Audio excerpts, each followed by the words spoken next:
when silence speaks louder. Under the blinding studio lights that left no room for secrets, the live broadcast was already a high-wire act. In a sleek, modern studio set with a rectangular table, a hushed tension mingled with the hum of cameras and the crisp click of microphones. At one end, Pam Bondi sat with a calm, steely resolve. Clad in a tailored suit that exuded quiet authority, her hands rested loosely on her desk while her eyes scanned a neat stack of sealed documents, each one a silent promise of accountability. Across from her, displayed on a massive flat-panel monitor, was former Secretary of State Hillary Clinton broadcasting live from her home in Chappaqua. Her expression was composed, almost amused, a mask perfected over years of political battles.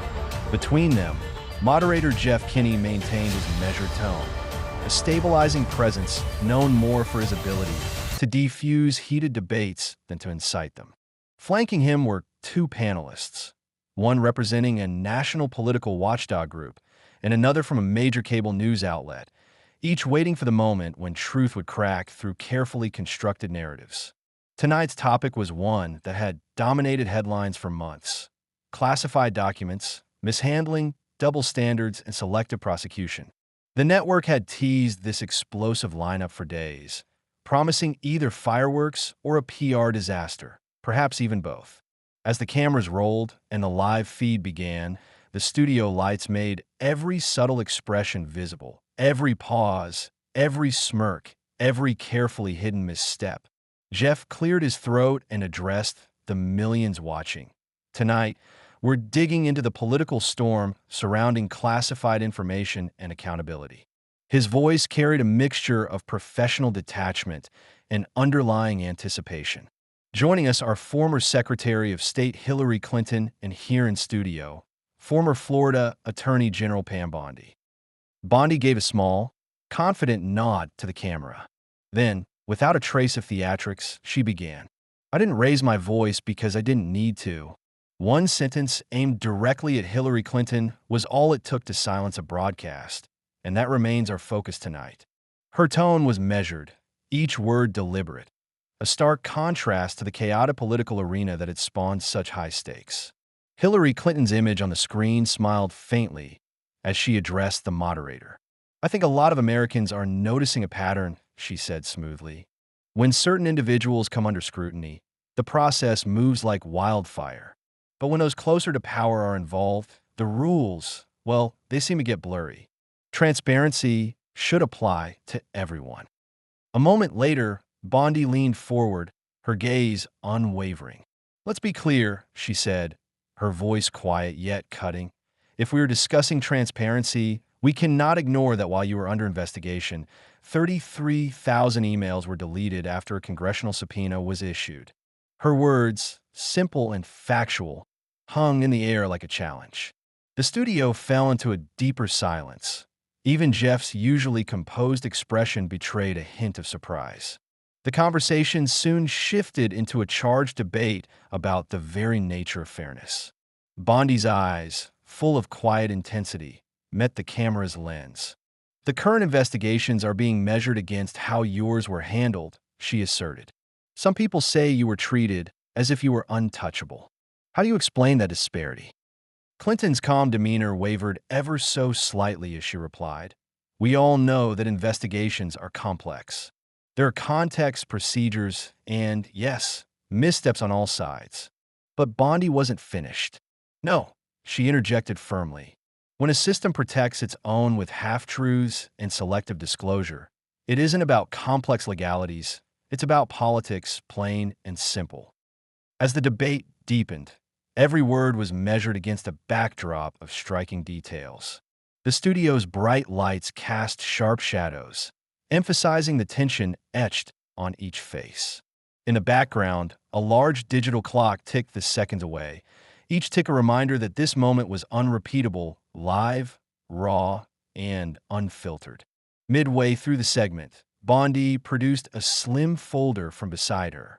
"I have before me a copy of internal DOJ memos from late 2017 and early 2018, she declared, the folder's presence lending an air of undeniable proof. These documents detail concerns about the deletion of emails and the destruction of devices following a congressional subpoena. Her voice was low, resonant, each syllable a small hammer driving home her point. When you claim there was no intent to mishandle information, how do you account for these records? The tension reached a fever pitch. One of the panelists, a former federal prosecutor named Darnell Price, shifted in his seat, his eyes reflecting the gravity of the unfolding drama. "I think Secretary Clinton is right to bring up context," he murmured, attempting to mediate the escalating tension. But Bondi's next words sliced through any attempt at balance. "Context is critical, but when one set of rules applies selectively, that is not justice, it's partisan theater." Across the studio, Hillary's image stayed composed for a long moment, though a subtle flicker of annoyance betrayed her inner thoughts. Then, leaning into the camera with a voice that combined both resignation and defiance, she said, "I have testified for over 11 hours under oath, faced numerous investigations, and yet my actions have been scrutinized far less harshly than others. That is the double standard we face." A beat of silence followed as every person in the studio, and indeed millions at home, absorbed the weight of her words. Jeff tried to steer the conversation back, urging focus on the broader issues of national security and accountability. But Bondi wasn't done. "What's not productive," she said, her tone even and unwavering, "is pretending that we are all on the same page about the law when, in reality, the rules only seem to apply selectively. When the media sweeps away crucial details, when departmental memos remain hidden, that is when we lose trust." Her words resonated, and the studio lights seemed to burn a little brighter, exposing every raw edge of the debate. As the segment neared its end, the moderator attempted one final question. "Secretary Clinton, can you explain why your name appears in newly unsealed files referencing discussions about handling classified materials?" The question hung in the air like a challenge. For a moment, Hillary's lips pressed together as she searched for the right response. "I cannot change what is in the record," she said quietly, her voice almost lost beneath the hum of the studio's tension. "But I will say this: accountability is not a partisan issue. It is a universal standard." The segment closed with a dramatic pause. The screen behind the panel flashed a final message. No dramatic slogans, just a simple reminder that truth and accountability were on the line. As the broadcast ended, the live feed cut to a commercial break, but the impact of the conversation lingered in the minds of everyone watching. In the aftermath, as social media erupted with reaction videos and heated debates, Pam Bondi's poised silence and incisive questioning became a rallying cry. Comments poured in from every corner of the country. Some lauded her for her unwavering commitment to the truth, while others accused her of using politics as a weapon.